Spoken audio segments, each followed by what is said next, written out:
Of course, you saw the stop sign and started slowing. Okay. Check to the left. Okay. Check to the right. We need to wait a second. Okay, it's safe to go. Where did he come from? Well, let's see it again. We looked left and no one was coming. Then we checked to the right. But as we were waiting for that car, look who pulled out of a driveway and came up the street. Not seeing cars at intersections is one of the two biggest causes of car crashes, along with not seeing what's happening ahead. We acted correctly by checking to our left first. That's the first path of traffic we have to cross. And then we check to the right for the next path we'll have to cross. But we should never, make that never ever, start to cross a path of traffic without checking for traffic as we do it. Right turns are a bit easier than crossing an intersection. We only have to worry about cars from one direction.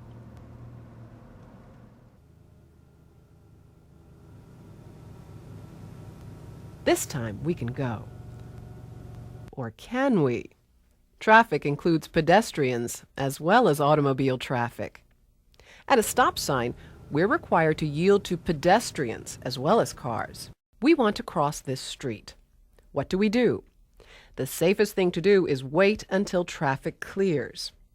But we can't always do that. The next best thing is to edge slowly forward. Anyone coming in the far lane can see us in time to signal. When we have a clear view, we can move out. We've seen what trouble we can get into when we enter someone else's path at an intersection. What about when someone does it to us? With no traffic light, the only thing that keeps him from pulling out is seeing us. By keeping a sharp eye out, we could see that he wasn't even looking our way. Same thing here. With that driver looking to his left, we couldn't count on his seeing us.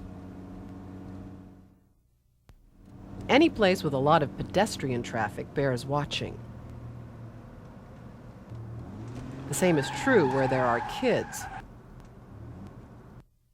It's worth taking a quick look any place someone may enter our path, even when the other driver has a red light. Close to 50,000 people are hurt each year when someone runs a red light. This driver did a good job in looking down the road and recognizing that the car ahead would have to stop.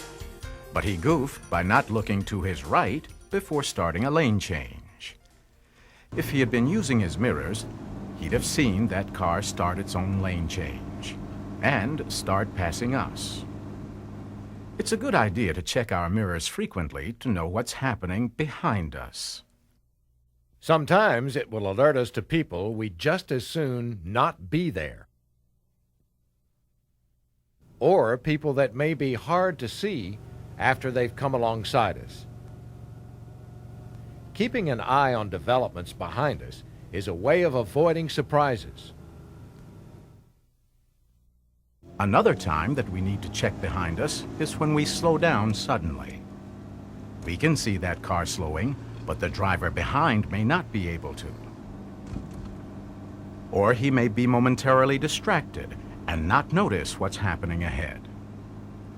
We're planning to turn into a driveway up ahead, but the driver behind us might think that our signal means that we'll turn at the intersection beyond and not expect us to slow suddenly. We'll talk about how to handle these situations in the next lesson, but before we can react to danger from behind, we need at least to see it, which means checking behind any time we have to slow suddenly.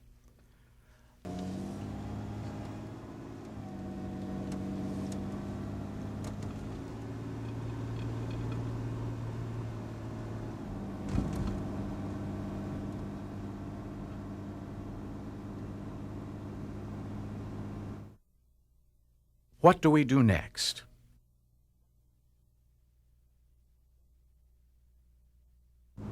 We expect that a passing car may pull into the deceleration lane and block our path.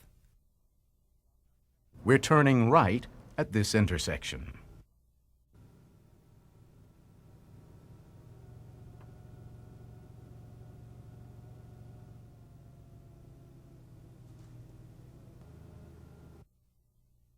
When can we start the turn? You knew he was there, right?